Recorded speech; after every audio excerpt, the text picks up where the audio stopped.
we are getting into October now. Whew, this is the one you've all been waiting for. We're gonna let's get right to it. Pixel this for the iOS. Yeah. Yeah. Go ahead, Phil. I love this game. Actually, I didn't play it at all. Admittedly, our reasons for including this are a little bit selfish, but it's worth talking about. So, we actually know the guy who made this game. Yeah. Yeah. He's sort of like indirectly responsible for us.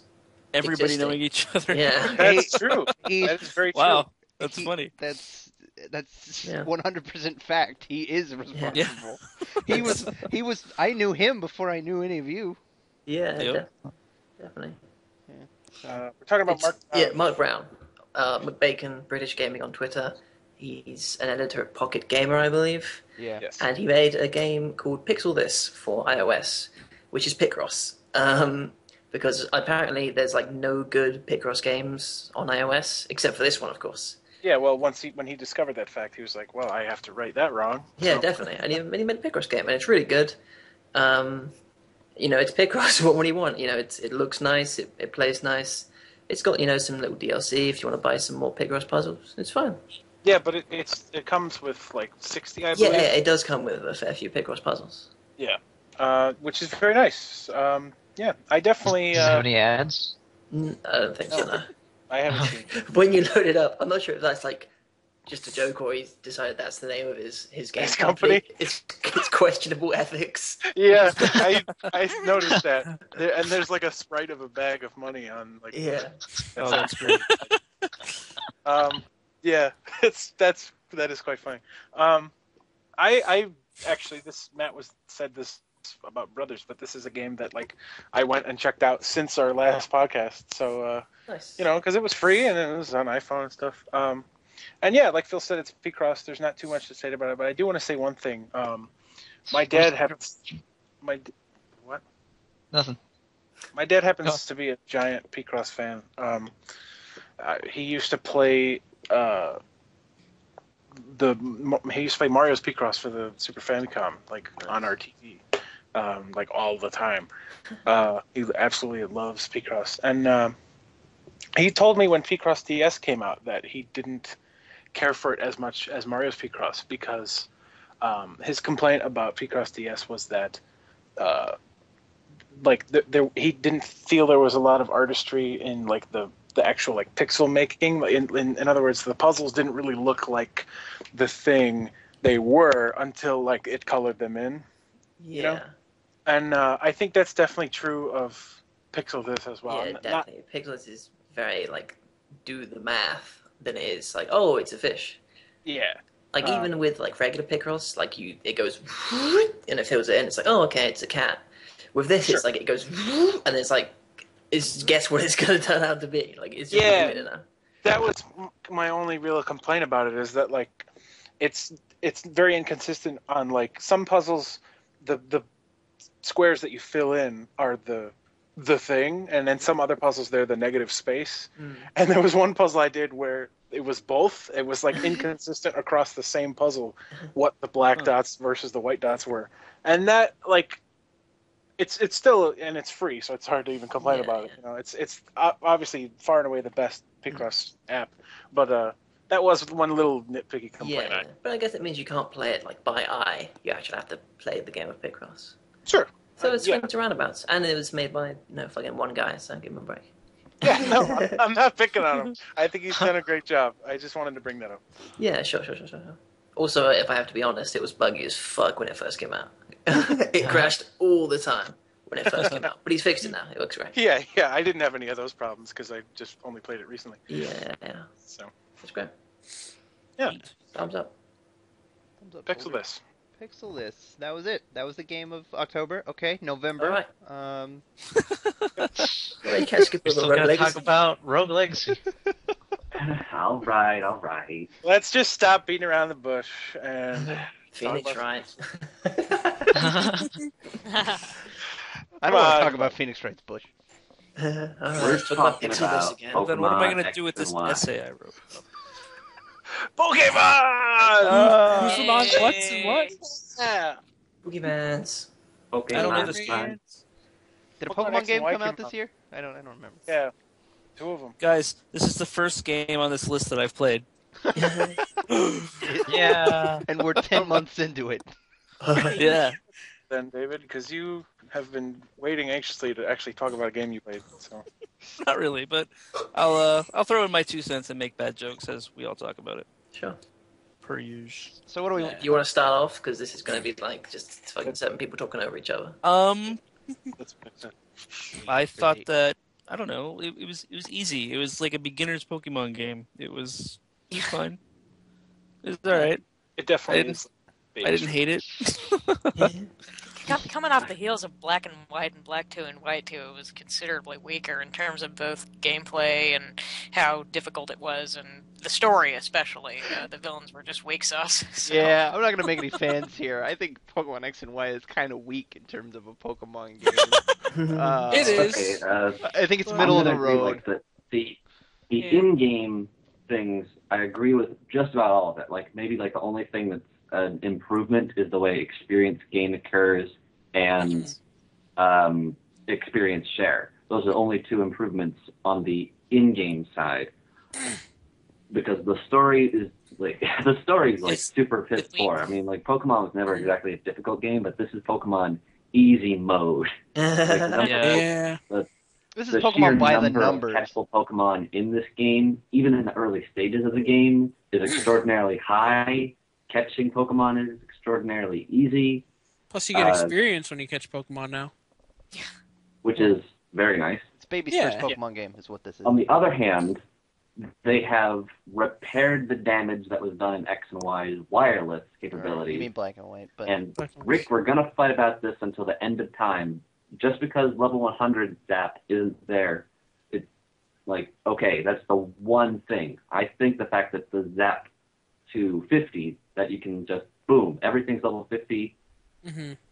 but you can still fight with no limit, no restrictions on items, no restrictions on Pokemon, and just have an even playing field on level is like, that's the big thank you. That's what we've been waiting for. That's what Diamond and Pearl had, but they omitted from X and Y, and now that that's back again, it's fantastic. And they omitted from Black and White. Stop saying. That's the second time. Yeah, you've done it twice now. It's the route that they've taken on the passerbys, the acquaintances, and the friends being listed right there for you to be able to see who's on, challenge, and, just accept, decline.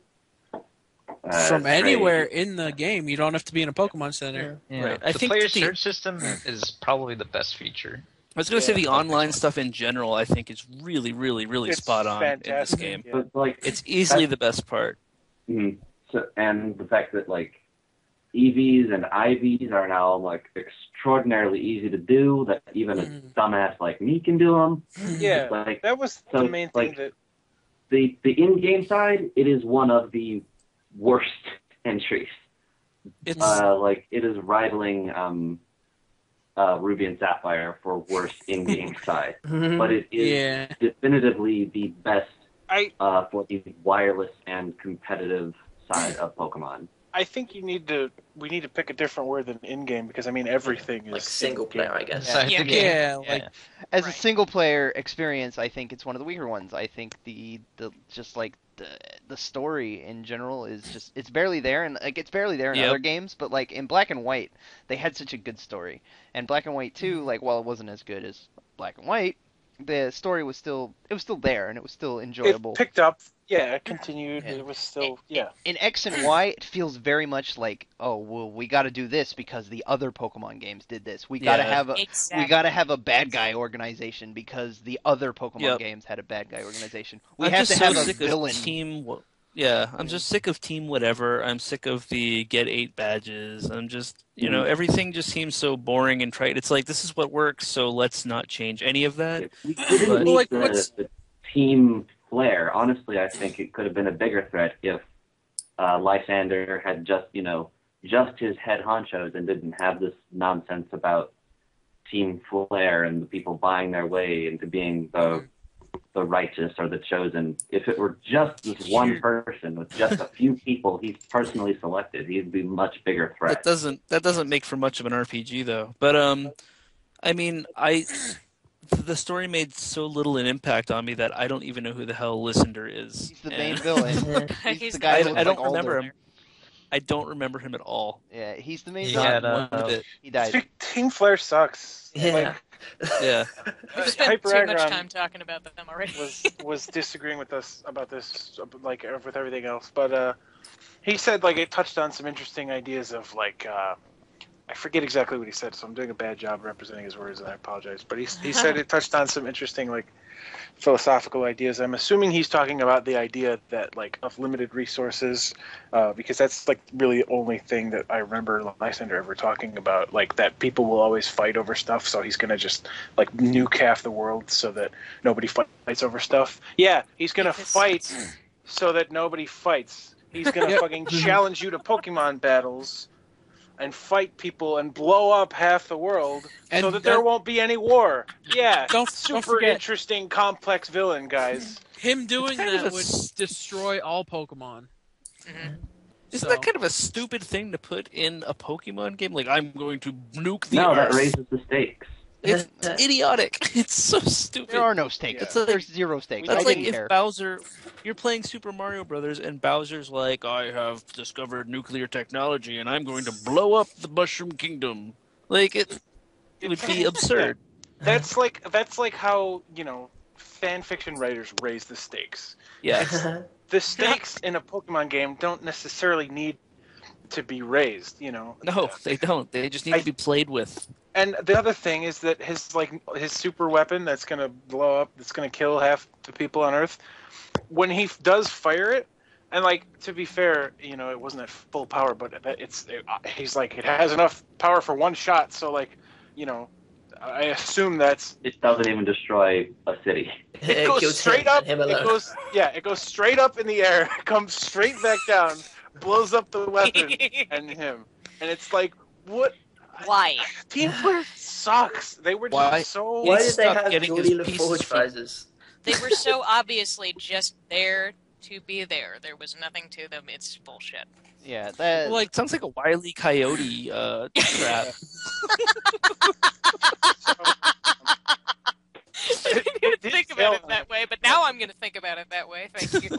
You're welcome. I know somebody's going to say this in the comments, so I do want to say, I do genuinely think that like their suits and their designs are cool. Like they look cool, Yes. but they're so lame and stupid in every. They other can't be taken seriously. Yeah, there's. Yeah. I just. It's Team Flare isn't even like well, I mean, it is the worst part, but it's not even like the only thing about the single player campaign that's just not that great. It's like I feel like it's relatively short compared to the other ones. It's like you spend. Well, that's because it was so easy. Yeah, I that's think the biggest.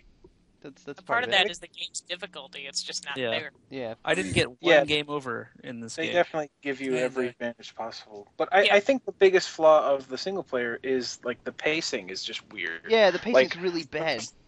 There's like 2 hours between the first and second gyms, and then like the Yeah. last 6 gyms are just like bing, bang, bing, bang, boom. Got to get them out before we run out of game. Right. It's just like, I feel like Yeah, the other like- Pokemon games did a better job pacing out, Yes. the gyms and stuff. Like, Well, like, Especially black and white. go on.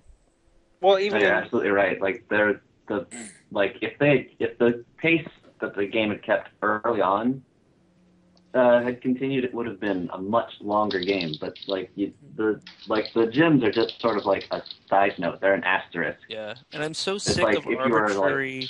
if you were like making like a novel of the story, it'd be more about how you defeated Team Flare, and you'd have notes on the side that said, "Oh, by the way, he got a gym badge while he was in this city." I don't even Whereas remember. that should be the main focus. I don't even remember the names of any of the gym leaders. Right. I don't remember Yeah. all the details of this game are just blurs to me. I don't remember anything about it. And I'm so sick of arbitrary this road is blocked. Like, why the fuck is this road blocked? We are And still 6 by games into Snorlax. this franchise. So that's not just Pokemon. That's RPGs in general. So Not always. I mean, usually it's like a meat shield and you can't get through because you're not strong enough. Here it's just like, Go the other way. I love how I put this on Tumblr when I was playing the game, but I love how early in the game there's like a blackout in the big main city that keeps you from walking into half of it. But if the first time you get there is at night, you can see all the lights on behind the guy who's telling you, like, oh, it's a blackout, you can't go this way. And there's this the whole thing is lit up, and it's like, really? You're lying. I will say that I really like the Kalos region. I think the Kalos region is pretty neato. Yeah, the region is really...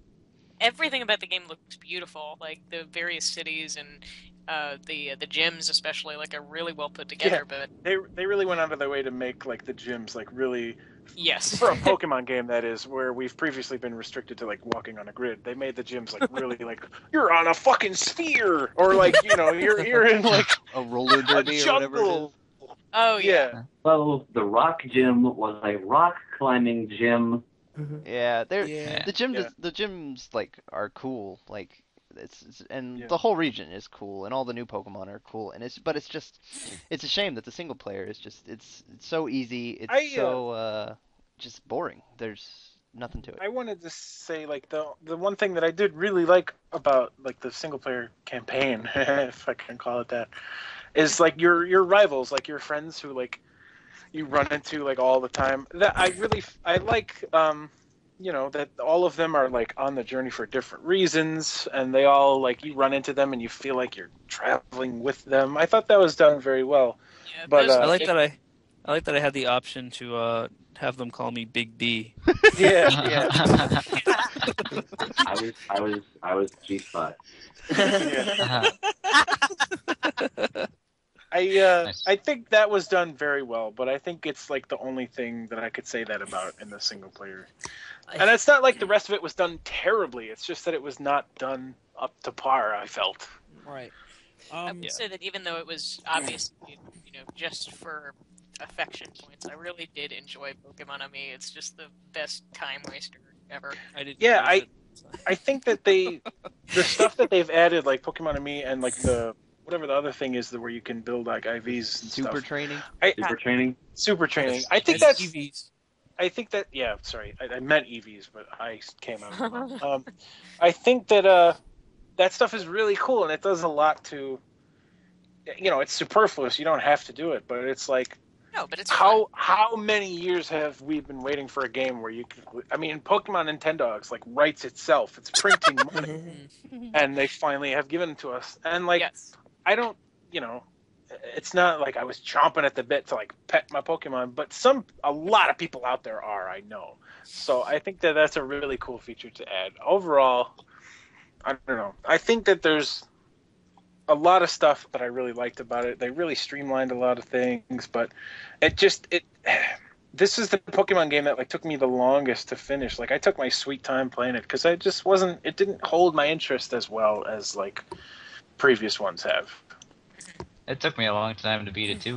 Me and Amanda were playing it, like, simultaneously, sort of, like, and it took us, like, around, like, 100 hours to beat the game. Yeah, but of those hours, and you were mostly, like, breeding and doing all this other optional stuff, you know. Yeah.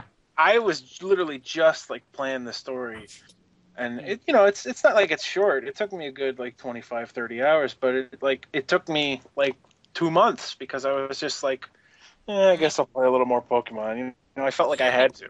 It's not like I was... Well, you do have to. You got to get to the post-game content, which is where the entire game is, so... I know. That is where the real kind game of, is. it's kind of a You weird get one to pay attention to. But... third Friend Safari Pokemon from you. I already did beat the game. It's Spiritomb. Yeah. Well, I don't have it on my game. Yeah, I need a Spiritomb. Yeah. Phil, what did you say? All right, well, we got online at the same time. All right. Phil was talking I've about... been wanting I to wanted say- to know what Phil was... I just said that there was, like, no, or, like, virtually no, single-player post-game content, except for, like, 5 minutes The worth looker of quest? missions. Well, but yeah, there's the looker quest. But then that's like it takes like 10 minutes. It's nothing. Yeah. It does. It's like dumb, it doesn't make any sense. It's just like kiddie bullshit. And it's like, oh, because I pretty much exclusively play Pokemon single player. I don't give a fuck about, like, competitive battling at all. But, like, because they made it so easy, I thought, I might as well give it a shot. And it's, like, pretty much doubled my playtime, which I thought was quite surprising.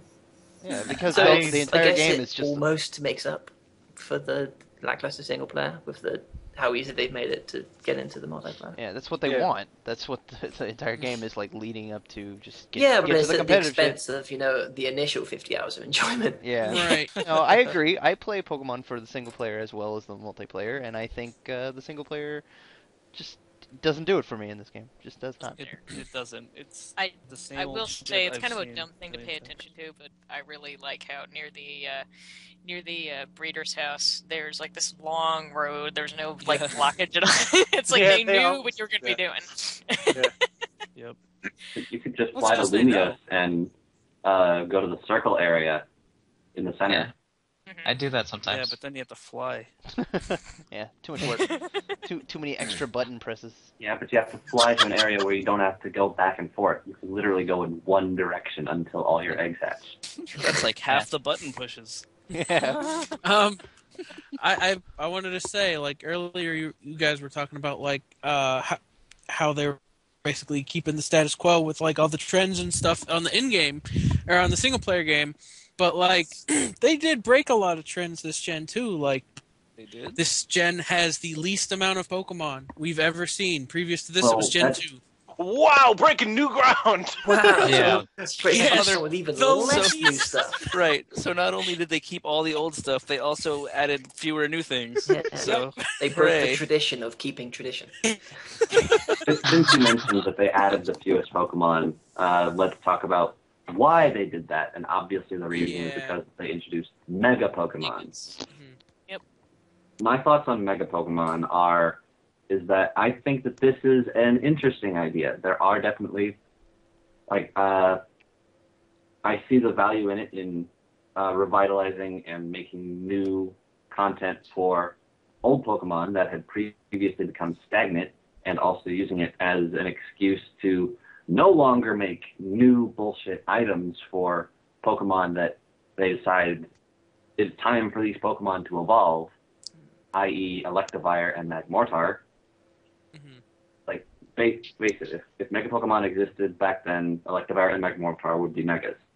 But they were still doing the item thing for them, so they're not. Anyways, like, I think that Mega Mawile, Mega Absol, Medicham, Aerodactyl they're all Pokemon that absolutely needed this little boost in usability, popularity, and significance, and they're all super awesome. And like, there's not a single one that I don't think deserves it.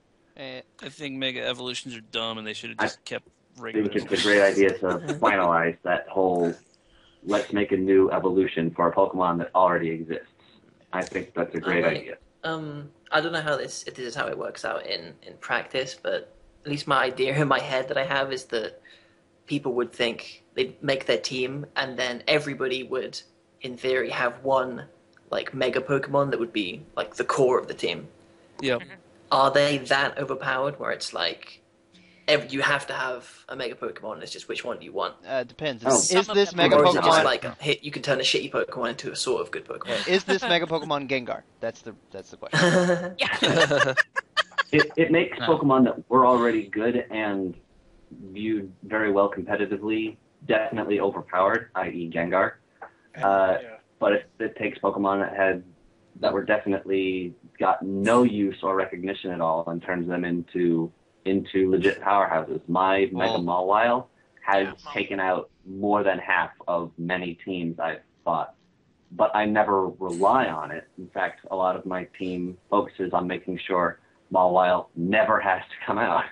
Then why not just give Kangaskhan. it a new evolution? Yeah, I don't particularly like Megas either. Like, I know what they're doing. Like, I get it.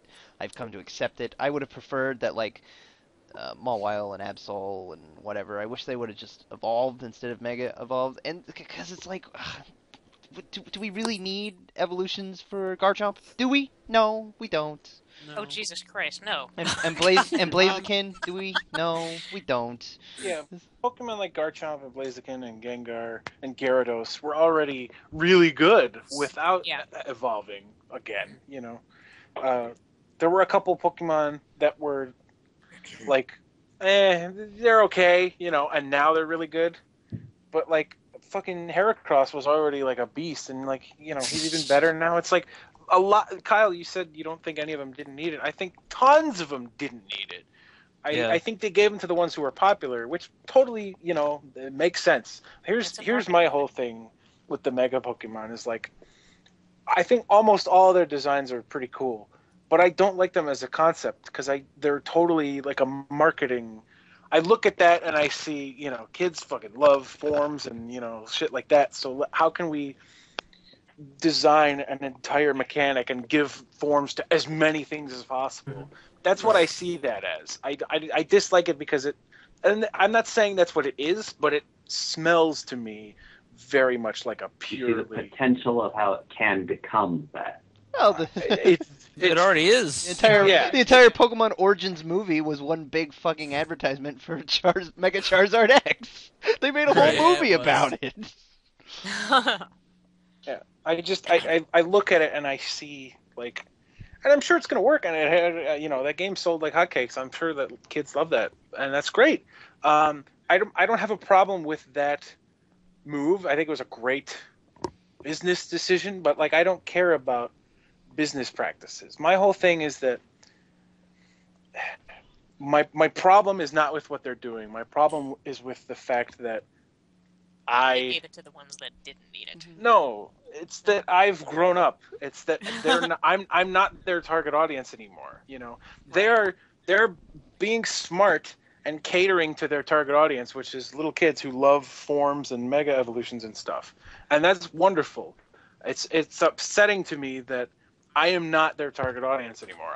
They have not changed their approach. I have changed what you look for in games. Yeah. I disagree, to be honest. Like, most people that play Pokemon are fucking college students, dude.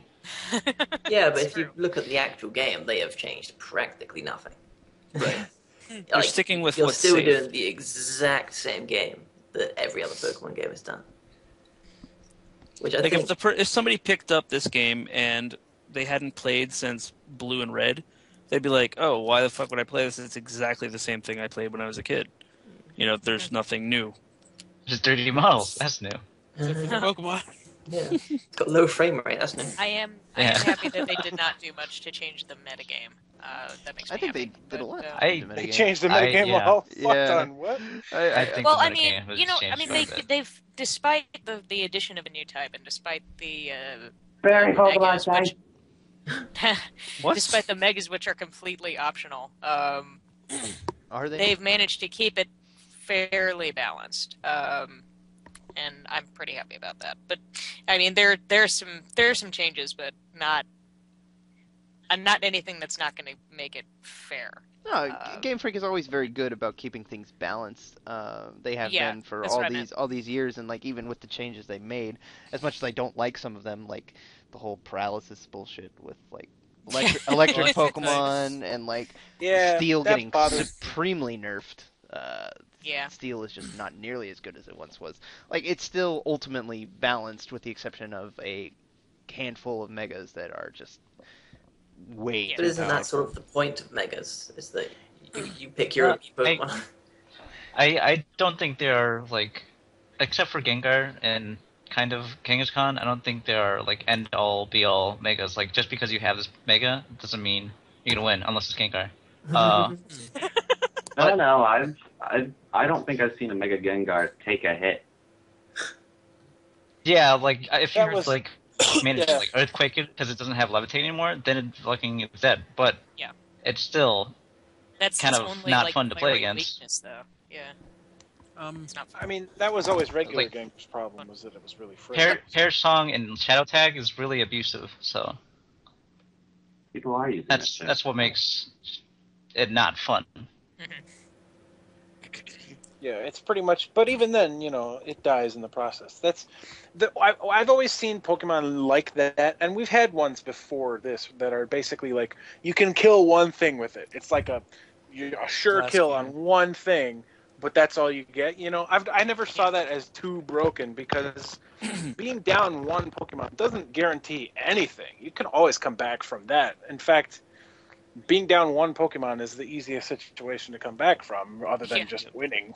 But if you're down, I don't see that as like super duper broken. It's definitely one of the best megas, if not the best. But I mean, I haven't fought it, so I don't know. I don't know if in practice it's totally OP as shit. But I don't see it being that way personally. But other than those few, I feel like the megas have added like a lot of competitive value. And not just that, but like the new Pokemon's like Talonflame, they've and Greninja, they've shaped up the meta a lot. I wanted to say, like, concerning the megas, great band. I think Kyle, I think Kyle said this before, but he thinks there won't be any new evolutions for older Pokemon now. I think once it gets a Mega, I agree with him that there won't be another evolution, because why would they do that? Which is a total bummer. Yeah, which is but I do think some old Pokemon could still evolve, and the reason I think so is because you can only have one Mega Pokemon on your team. I think that's fair. I mean, I don't know personally. I don't know like what they're gonna do. I think the whole Megas thing was a big wrench in the works. Mm-hmm. That like, we made a list a long ass time ago, before 5th gen, I think. Yeah. It was about the Pokemon that should evolve. Of like Pokemon that need evolutions, and now like I'm just like, fuck if I know, man. Just hands in the air, like I have no clue like what they're gonna do. So yeah, it's something. They could give everybody Y and Z versions. All the megas that they have right I'm now. sure they will. Yeah, 2 more forms. probably. Some of them will. That'll happen with some of them. I guarantee it. But that's the easiest thing about the megas is like now they can just, since they're already like just tacked on to existing Pokemon and not like a new evolved form, they can just make them like events down the road, like just hand out somebody with a friggin' Chandelure that evolves and that has a Megastone on it. Just hand it out online. Like there you go. Suddenly there's a whole new Pokemon in the in existence, like, and then when the inevitable Pokemon Z, which they're not even remotely trying to hide the fact that that's going to be a thing, that when that comes around, I guarantee you there's going to be like 50 new megas. That's going to be why you want to get that's why you want to get Pokemon Z, man. There's going to be so many new megas. Like, But then, like, Plus, they're gonna bring back the Move Tutor, I bet. They are. The what? They're gonna The move move tutors. they always. Oh do. yeah. Yeah. They So you always could do teach. with Cerebrum. So you could teach Fire Punch to Charizard, or any other move that things don't learn through breeding. To Gengar. Yeah. Just to Gengar. that's one thing I think that they could have brought up to speed for the newbies. I was just trying to find like what egg group a Pokemon was in. There's just no way to figure it out within the game. Like I open the Pokédex and it's like, no, just go fuck yourself. Go on Cerebi. it should just It might say as well that just in the fucking game. you open up your 3DS and it just says go on Cerebi. So you're like, Yeah. they're getting there, but they The sort only of way to tell haven't is quite got by the breeder guy. He'll say like they They Like, seem they to get along. Yeah, but Yeah. fuck that. Like, I gotta get fucking ice punch on this guy. Right. I ain't got time to waste fucking breeding it just to see if an egg happens to fucking pass it Yeah. out. yeah. Yeah, they've streamlined a lot of stuff, but I mean, you're right that there's still room for to make it even Fucking more. the change to Destiny not. Yes. Destiny is so big. Mm-hmm. I don't even know how you would stomach even attempting doing it before X and Y. Yeah, I don't know either. Like Mostly you would it's just so- hang yourself halfway through. It's the so worst. easy in this game that like I've gotten into Pokemon a lot more. Like if you like just look at any old Pokemon battle videos, I was fucking garbage at Pokemon. I didn't know shit. I don't know any types or whatever. But I've gotten into the more competitive aspect of Pokemon because like they made the breeding a lot easier to get I'm back. ideal Pokemon, then and it's like it's just I don't know. I've spent a lot of time on it, pretty much, and I want to say like I've spent the most time on it so far, like just You checking. spent more out time apps. than me. Yeah, Yeah, and I have we've spent a lot of hours on it right now. 429 hours on it so far, I think. And I only have like 427, so Only. You say only. yeah. You know how many hours I have on it? Only. Like 30. Well, I mean, I have more hours on Animal Crossing. I have like 520 on that one. Jesus. That's anybody who's ever played Animal Crossing. Only. Like multitasking. It's like multitasking. What was it, Phil? Okay. Go ahead. Okay. I was gonna ask, do you think?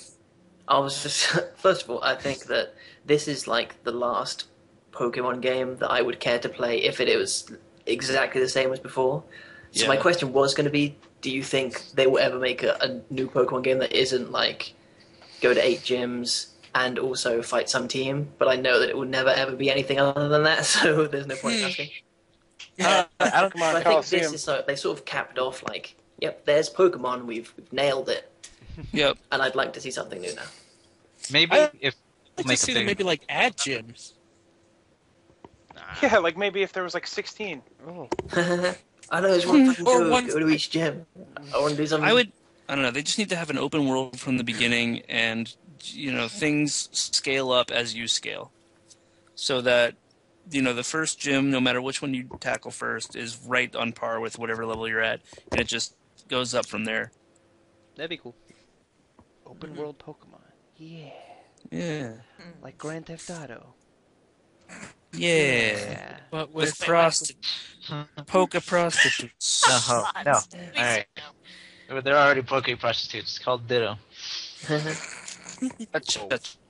Cha-cha. Ouch. Cha-cha. Ditto. I guess nobody heard me when Phil was talking about a Pokemon game that's not just go to 8 gyms. I was heard like, you and I was like, boo. see him next week. You were like, yeah, fuck you, because that game sucks. Yeah, well, I'm just saying, Pokemon Ranger. it exists. There is a Pokemon RPG. There's 2 of They're them. playing Pokemon games like that. And they're Yeah. Yeah. garbage. Pokemon Dash. I think Pokemon Josie. Those are I don't think, RPGs. like adding gyms or removing gyms would make the Pokemon experience better. Like, I liked in Black and White, like the gym leaders had interaction with the character. Like you actually got to know them. You actually like did stuff with them aside from just like battling Outside once of the gyms, yeah. and then. I want to leaving. have direct influences on the other NPCs. I mean, just because you have more NPCs that follow you around on your journey doesn't mean it's suddenly a more interesting game. I mean, if I lose to an NPC, I want them to be like, "Hey, my team's pretty good. I should, keep using some of these guys." If I beat them, I want them to replace stuff. The team you fight at the end against people is going to be a different team for every game. I think that would. I mean, there's so many Pokemon. I feel like that should happen. That should be a thing. I should be able to have a party of But 6 it's trainers who each have 6 Pokemon. No. Oh, I yeah. mean, No, I mean your instead- rivals. yeah. When you fight your rivals, Yeah, I kind of the totally way get it did in Yellow, with the Eevee, how it would evolve differently depending on what you did. Yeah, I mean, It's just- instead, what we get is you fight Lysander, and he's got 4 Pokemon, and you beat them all, and then he comes back 5 minutes later with the same 4 Pokemon. And thinks Yeah, he's gonna... who gives a shit? And you, like your quote unquote rival, like you feel bad for them because you just kick their ass every time. Yeah, Like, Yeah. this time- I wanted to to- adapt. This time I I, wanted might to- stand a chance. Yeah, I know. I felt so bad every time I would fight the girl because she'd be like, every time you would defeat her, she was crushed. She's like, oh, I still can't stand up to you. And your dude, the victory animation, just like pumping his fist, like, yeah. I'm like, you It's like, fucking take that, asshole. bitch. This girl's Douchebag. like baring her heart to you. Yeah, I completely forgot about that. That was really-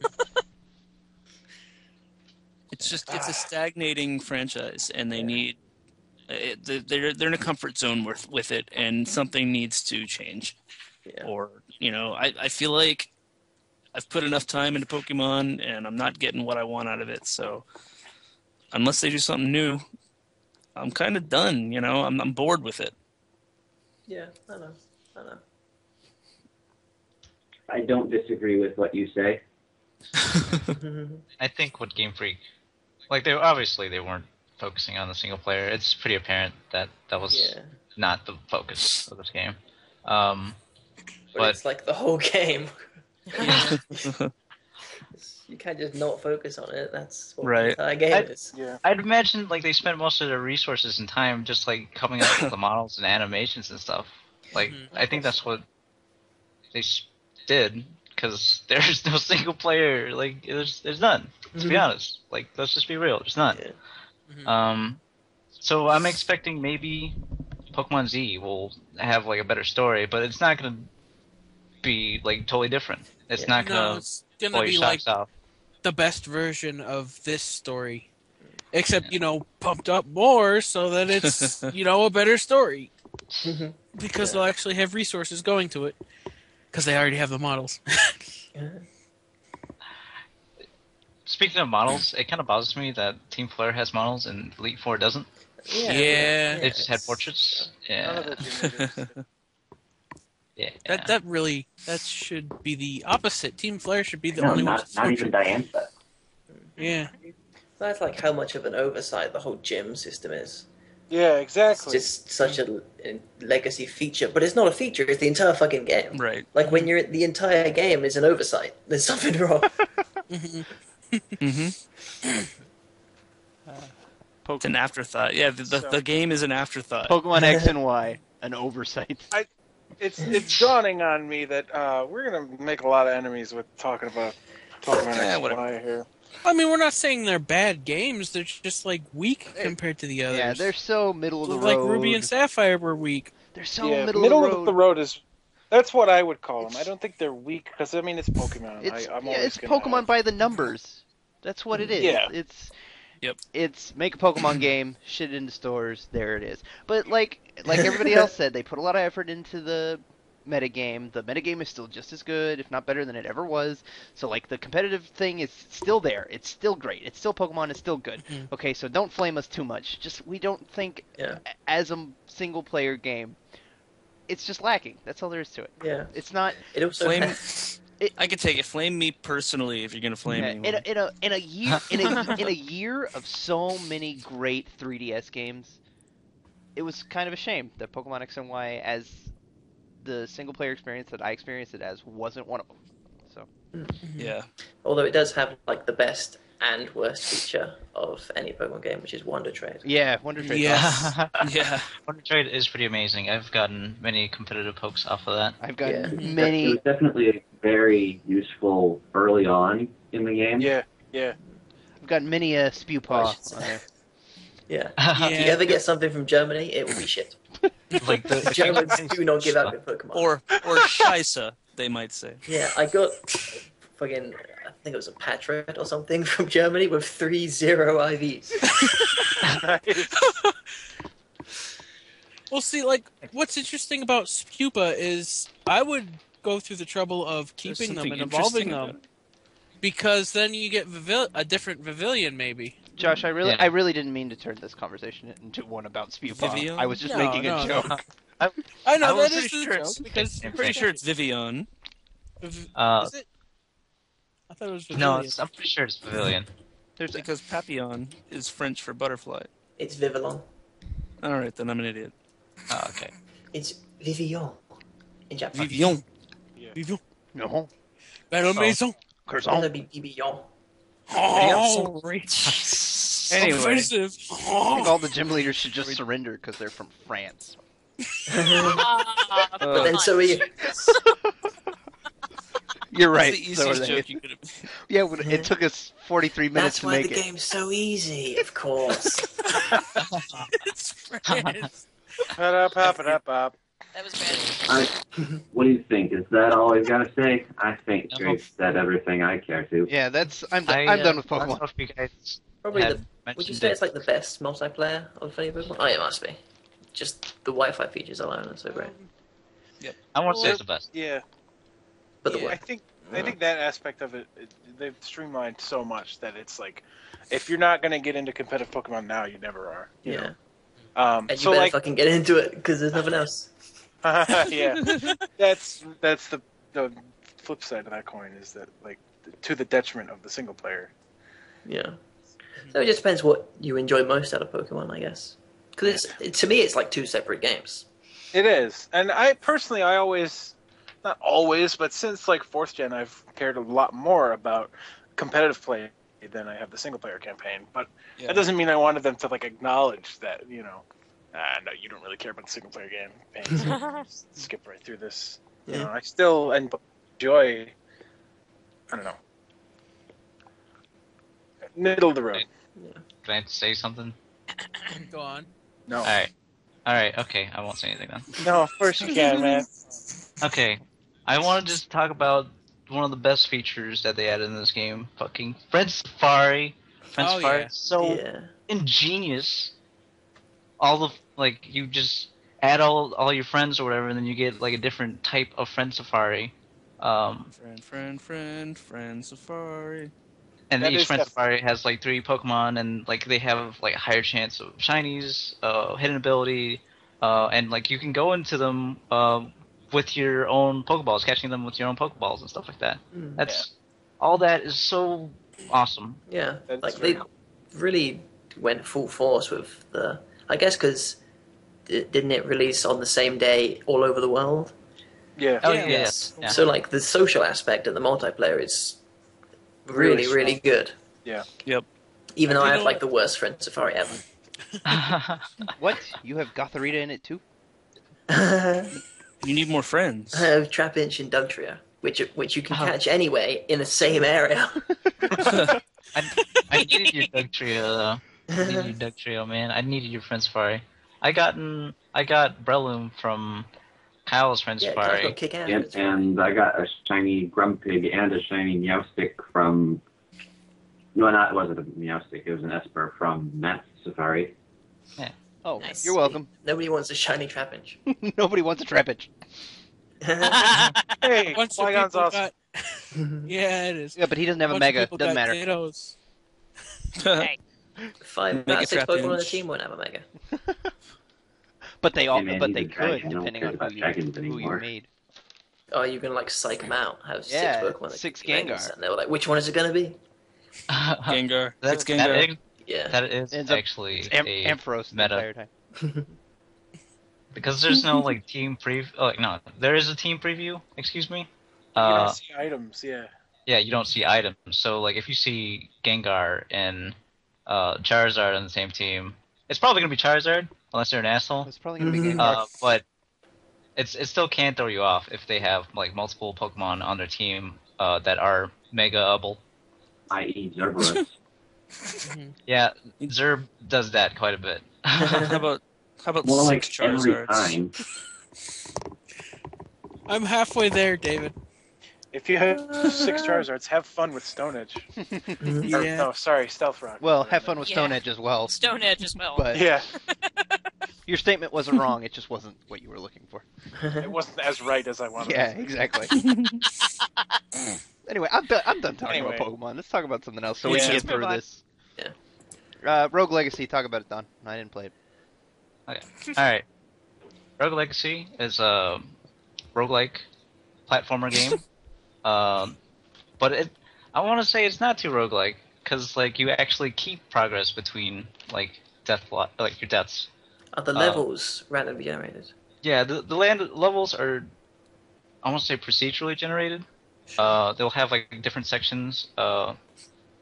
Like the first area will, I forget, it's gonna be like fortress. I don't know what it's called, but the first area is practically the same type, but like it's arranged differently. Sure. Like it's also like it could be composed of different rooms that they probably made beforehand or something like that. But I don't know like the specific mechanics of the game's engine, but it's pretty random, pretty much. Like you won't run into the same design like twice. Sure. And pretty much you play as disabled descendants.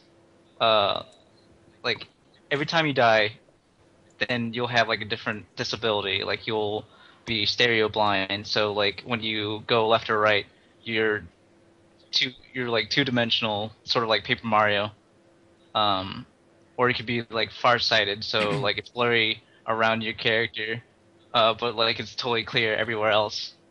And it's a lot of fun. It's also extremely hard. The people who made the game like made like bullet hell games and stuff like that, and quite a few other games, and they actually go like into sort of like detail about their previous games. They like you might have a room that will have like a portrait of a screenshot of their game, and then like you can press up, and then like you'll hear like, or not hear, but like read a little blurb about their game and stuff like that, and their history. Excuse me? A little dev commentary. Yes, yeah, a little dev commentary. And like I said, the game is pretty hard. I actually haven't beat it yet, but it's been enjoyable so far. Is it a lot of roguelikes are hard just because you get fucked on like RNG? It's like a sort of hack and slash platformer, right? Can you skill your way through it, or are you gonna need to get a good descendant with good weapon drops to have any chance? I don't want to say weapon drops. I don't think there's anything like that, I guess. 'Cause you sort of carry on like the equipment, like you'll go through the castle, whatever, and then like you'll find like a treasure chest, and then you'll get like a blood sword or something like that. And then once you die, you you use the money you picked up as the previous guy to buy upgrades and stuff, or like equipment, and then that'll carry on to like your later descendants even. Like you could just pick and choose like your abilities and stuff like that. So that's what I meant by like it's not entirely a roguelike, because you do carry on stuff in between lives. And so like eventually you will have a guy that's like pretty tough or whatever, but I want to say like it's not like super bullshit. Like the bullet hell stuff, it's really hard, but I don't want to say it's unfair. Like if you're pretty good at the game and maybe you have like the right setup, like the right abilities, like double jumping and stuff like that, being able to fly, maybe, I don't know. That sounds like it'd be a pretty good boon. And maybe the right class, because like this game is deep. Like there's a lot to it. Like I was talking about like the descendants with disabilities or whatever, but like they each have their own class even, and you can unlock a couple, and then so you'll have access to more classes. But it's like chosen randomly for each one. But like you get to choose from a list sort of descendants. Like, and with mine, I also replaced the names. There's a text file that you can just edit and put in your own name. So I put in the Shining Ditto's names and our names in there, just for a little Adamant Ditto flavor. Nice. And so that was fun. But like, there's like some classes I don't really like Lich. But I like another class, the Ninja. Oh, but he doesn't get the crit. He's super fast, and really strong, but doesn't have a lot of HP and doesn't crit. So there's like trade-offs. Yeah. Stuff like that. Yeah. That sounds pretty good. It's a fun game. Again, I haven't beat it, but I've enjoyed it. It's a good game. I probably want to say that like I don't think I enjoy that game as much as Spelunky. They're kind of like ever so slightly similar in the fact that they're a platformer and a roguelike, but it's not really the same game. Fair enough. It's not Spelunky. Yeah. Nothing will ever be Spelunky. What is Spelunky? Nothing will ever top Spelunky. Game of every year. Yep. All right. Let's move on to final game, I think, of October. All right. Phoenix Wright. Phoenix Wright. Dual Destinies. Go ahead, Ricky. Am I the only one that's played it? Kyle. Yeah, I haven't. Kyle, haven't you played it? I'm sorry. No? Kyle not the here. most exasperated sigh. I know. That makes me so sad. Well, okay. I haven't played any of them. How do you like that? Oh, That's even worse. that's pretty bad. Phoenix None of you guys Wright, played Rogue Legacy. Ace Attorney, Dual Destinies. It took me a long time to like get excited for this game. They were revealing stuff about it, and I was like, you know, I wasn't happy that it was going to be download only. I wasn't happy that Maya appeared to be not anywhere to be seen in it. It just, you know, it took me a long time to get excited about it. But not long before it came out, I got super excited about it. I don't know quite why. It's just one of those things. I mean, it's a new Ace Attorney game. I was actually going to be able to play in English. You know, I was just so happy. And when it came out, I actually was so pumped for it that I like wanted to like spread some of that joy around, you know. So I was going to do this thing where I would do like a Tumblr giveaway and like gift the game to like a certain number of people, and like I added all this money in my eShop balance, and then I realized that you can't do that. So, whoops. But anyway, I played the game, and I really feel like it delivered in spades. I personally got exactly what I wanted, although I definitely could see why people wouldn't like it, because it doesn't really follow up on any of like the dangling plot threads from Apollo Justice. Sure. Personally, Apollo Justice is my least favorite, so I didn't really care about that. But there are a lot of people out there, not not me, but I know there are a lot of people out there that I've seen and like I follow on Twitter and Tumblr and stuff who like love Apollo Justice, and they love like cool dad Phoenix, as they call him, like, you know, kind of they like seeing Phoenix out of the defenses bench more than in it, and I completely disagree. But if that's your thing, then Dual Destinies is maybe not for you. But I was really happy to see him back in the driver's seat, back in action, back helping people and making the world quietly a better place, you know. I pretty much got exactly what I wanted, and I was very happy with it. I think the game is gorgeous. I think that they did a fantastic job emulating the feel and the art style of the sprites, but with 3D models. I think everybody looks great. The animations are great. They're hilarious. They do a lot of really funny. They do use the 3D in very clever, very funny ways. It's just a joy to watch, and it sounds fantastic. Noriyuki Iwadare did the soundtrack. He also did Phoenix Wright 3 and both Edgeworth games. So now he's done more Ace Attorney soundtracks than he hasn't done.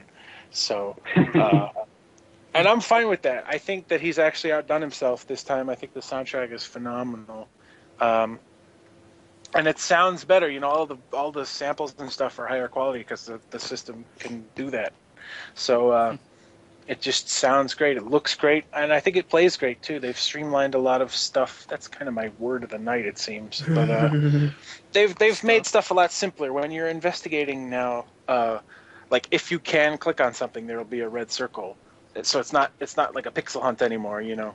And if you have already clicked on something, it'll be an X, so you know that too. So it's really a lot easier to investigate, and like moving around, you don't have to like, you know, in previous Phoenix Wright games, like if you wanted to go through a hallway to a room, you had to first move to the hallway and then to the room. You know, it was kind of a more straightforward adventure game. This one, they've just made it simpler and easier. You know, if you want to go to that room, you just pick it from the list and you move there. It's very fast and easy.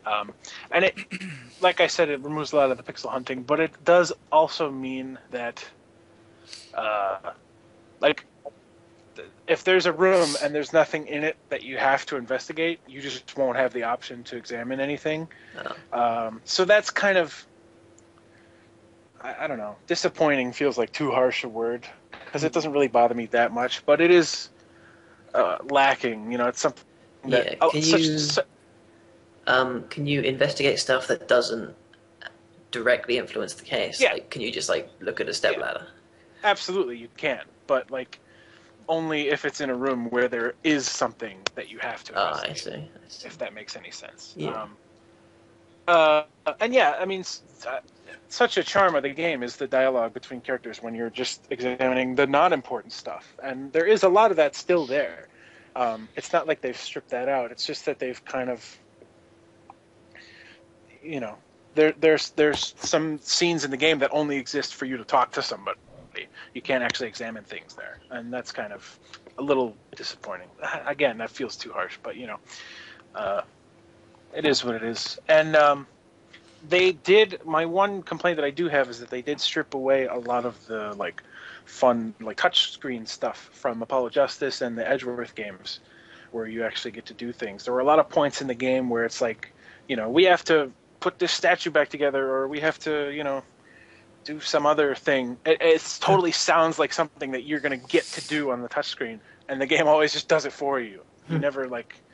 They've stripped a lot of that away, and that is disappointing to me because I think that really that was my favorite thing about Apollo Justice and the Edgeworth games. That energizes it beyond just, you know, a visual novel, and it is a visual novel. So I'm not saying it needs to break away from that, but it's nice to break it up every once in a while, you know. Yeah. And I feel like that was missed, but that's really my only major complaint with the game. I think that the cases are great. I think that the characters are great. They do a really good job of balancing. You know, you've got 3 leads, which is new and unusual for Phoenix Wright. You've got 3 lawyers with different skill sets, different magical powers, and pretty vastly different personalities, and they do a good job balancing all 3 of them. They all develop, and they all have sort of an arc. Phoenix doesn't really have too much of one, but you know, he's had 3 whole games in which to have an arc, so you know, that doesn't bother me too much. But I feel like Apollo and Athena both get a chance to shine in this one. You know, even though Apollo's kind of had the protagonist seat taken away from him, it's not like he's useless. You know, he still has honestly, it's like all 3 of them are the protagonists instead of having a singular one. Yeah, which I thought was done very well. Did you play it? Yes. Oh, wonderful. Why don't you say some things about it then? I'm perfectly content to let you continue. I wanted Very to well. ask, didn't you have a problem with the motives of the big bad? Yeah, It was lazy. I don't think it was not nowhere near that boring. I think it's a case where it's not even like it's done that poorly. It's just that other games have done it so much better. I think Phoenix Wright 3 and the second Edgeworth game, which really I actually played after Dual Destinies because I was so hungry for more Ace Attorney. But both of those games. The translation for that? No, I just watched it on YouTube. Oh, okay. With subtitles. But yeah, both of those games have such a complex, fascinating, scary villain. Scary not because they're like so muscle bound or, you know, demonic powers or whatever, but scary in the way that like you could see how events could twist a real person to be this evil. You know what I mean? Both of those villains were done way better, and this one, like I said, it's not done poorly. It just kind of feels like it's built on this reveal that is a great reveal. I agree. And it kind of, you're kind of willing to overlook that he's kind of got weak motivations because the reveal is so good. But it's still a problem that you never really get into why he's so evil in doing this. You know. So yeah, the big bad is a little disappointing, and there's some problematic stuff in Case 3, but it doesn't really bother me personally. I think it was just fine. But if it bothers you, you know, that's a legit complaint, I think. But yeah, other than that, those are really my only like points of contention with the game. I think it was great. I played the DLC case as well, and I think that's a lot of fun. And Pearl has a lot more to do in the DLC case, so I was very happy about that. I just got exactly what I was waiting for, and I'm really excited to play another one. They say they're working on, you know, another Ace Attorney game, and I can't wait because this one was really good, and I think. And they got that Professor Layton Seems right. as well.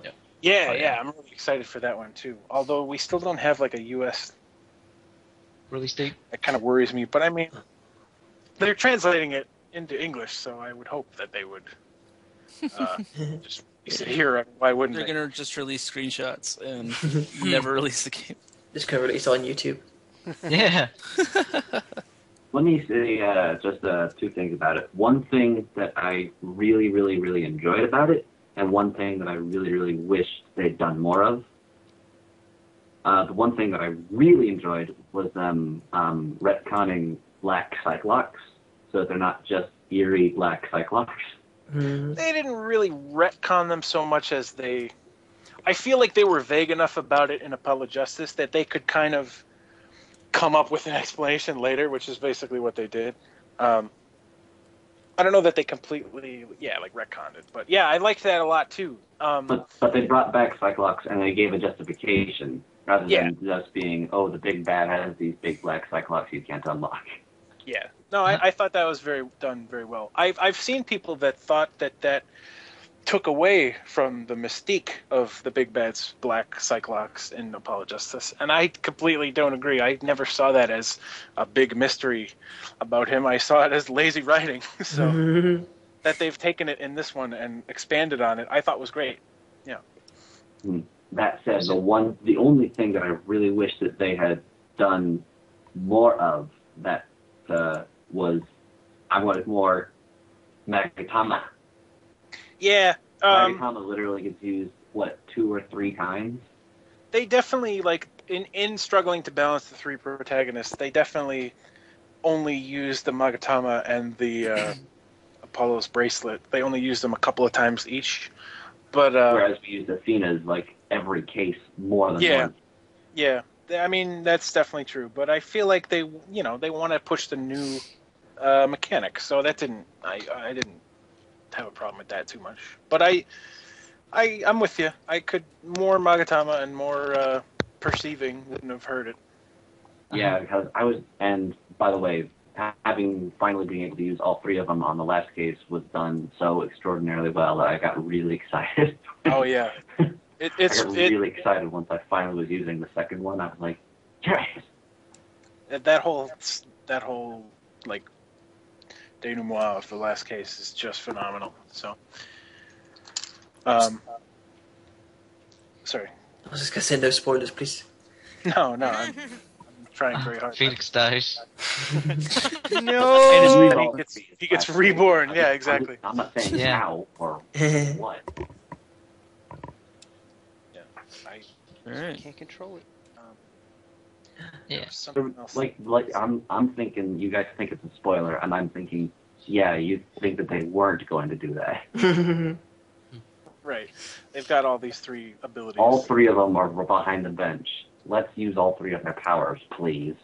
That was Right. very cool. Where does Trucy fall into all this? Oh yeah, that is Wildly underused. that is a flaw of the game. I think is that they didn't give Trucy anything to do. And if you're a big Trucy fan like Don or Ian, then that's gonna be a bummer for you because really she's pretty much used for comic relief, which I mean is necessary, but it's like Trucy's a cool enough character that I feel like she shouldn't be squished into the comic relief role, you know. I definitely. I mean, I was when they first announced Athena. I was talking about this earlier. How I was like, where's Maya? Like all this stuff. She definitely kind of is a force that comes in and kind of takes over everything, as all the new little cute girl aides always are, you know. But I feel like they did a little bit smarter with Athena. They used her in more clever ways, and she surprised me. I was expecting I went in thinking, man, I'm going to be really annoyed by this character, but she ended up being something fresh and new. She's a lawyer, you know. She's not an aide, so that gives a whole new spin on the concept of like the plucky female protagonist. I thought. Mia was a lawyer. What's that? Yeah, Mia was a lawyer, but she was never like your sidekick. She was like the main force, you know. I'm talking about like your sidekick, that role. I think that Athena was pretty fresh. I enjoyed her a lot. The only other thing I really have to say about Dual Destinies is that like it's a little bit. I don't feel like they went too far, but it is a little bit darker than previous games. The last case in particular has like the grisliest murder in the series yet. But like I said, I don't feel like they went too far. It feels Hey, like man, the game's rated M now, so yeah. It feels like they wanted it to be, darker and grittier, but it doesn't take itself seriously. It's still very much keeping in the tone of they the put a robot on the stand. yeah, keeping in the tone of the series, very lighthearted and whimsical, but at the same time, like I said, it gets a little more grisly than it has been previously. So if that's your thing. Yeah. Alright. Are we going pretty to much move it. on to November? Gong. Well, I let's think take we a break should first. stop the recording. Yeah, Yeah. and then Alright. we'll finish this thing. Yay! Yeah.